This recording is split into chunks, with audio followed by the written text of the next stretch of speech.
కాన్సెప్ట్లోకి వెళ్ళే ముందు మీకు ఒక చిన్న విషయం చెప్పాలి. ఈ మధ్య నేను మీకు చెప్పే సమాచారం నచ్చట్లేదు అని కామెంట్స్ వస్తున్నాయి.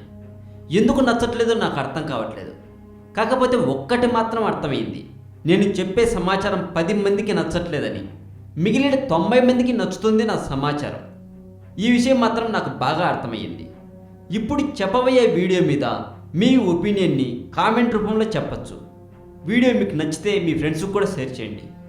ఇక కాన్సెప్ట్లోకి వెళ్తే, వాటి నోటి వెంట మంటలు వస్తాయట, వాటికి రెక్కలు కూడా ఉంటాయి. ఎన్నో సినిమాల్లో ఎంతో భయంకరంగా కనిపించే పాతకాలపు జీవులు. వాటిని ఒక్కొక్క చోట ఒక్కొక్కలా పిలుస్తారు, ఒక్కొక్కలా వర్ణిస్తారు. ఇంతకీ అవేంటనే కదా మీ సందేహం? అవే డ్రాగన్లు. డ్రాగన్లు అనేవి పురావృత్త సంబంధిత జీవులు. ఇవి ప్రత్యేకించి సర్పిలాకార లేదా సరీసృప అంటే పాకే స్వభావం గల లక్షణాలు కలిగిన జంతువులు అని అర్థం. డ్రాగన్ అంటే భారీ పరిమాణం ఉన్న పాము అని అర్థం. ఇక వేదాల్లోకి వెళ్తే, ప్రారంభ వేద మతంలో చంద్రికదారుడు అనే ఒక అసురుడు ఉండేవాడు. అతను చూడ్డానికి నాగుపాములా, ఒక డ్రాగన్ మాదిరి జంతువులా ఉండేవాడట. అతను ఇంద్రుడి యొక్క శత్రువు. వేదాలలో అతనికి 3 తలలుంటాయి. ఇక కాసేపు వేదాలను పక్కన పెడితే, ప్రపంచంలో డ్రాగన్లు సాధారణంగా అతిపెద్ద బల్లి మాదిరి శరీరంతో లేదా 2 జతల బల్లి మాదిరి కాళ్ళను పాము మాదిరిగా చూపబడుతున్నాయి. ఇవి నోటి నుండి మంటలను కక్కే సామర్థ్యం కలిగి ఉంటాయట. యూరోపియన్ డ్రాగన్లకు గబ్బిలాల మాదిరిగానే వాటి వెనుక భాగంలో రెక్కలుంటాయట. ముందు కాళ్ళు లేని డ్రాగన్ తరహా జంతువును వైవన్స్ అని పిలుస్తారు.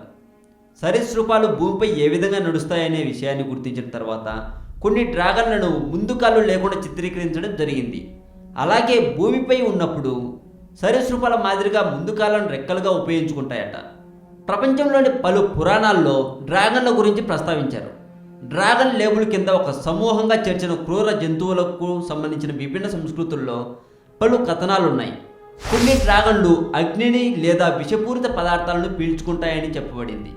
వాటిని సాధారణంగా సర్పిలాకార లేదా సరీసృపాలుగా మరియు గుడ్ల నుంచి పొదుగుతున్నట్టుగా చూపించారు.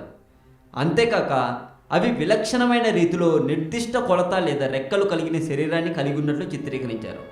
కొన్ని సందర్భాల్లో వీటిని అతిపెద్ద నేత్రాలు ఉన్నవిగా కూడా చిత్రీకరించారు. పాశ్చాత్య తరహా డ్రాగన్లు చూడడానికి భయంకరమైన అతిపెద్ద పాములా కనిపిస్తాయట.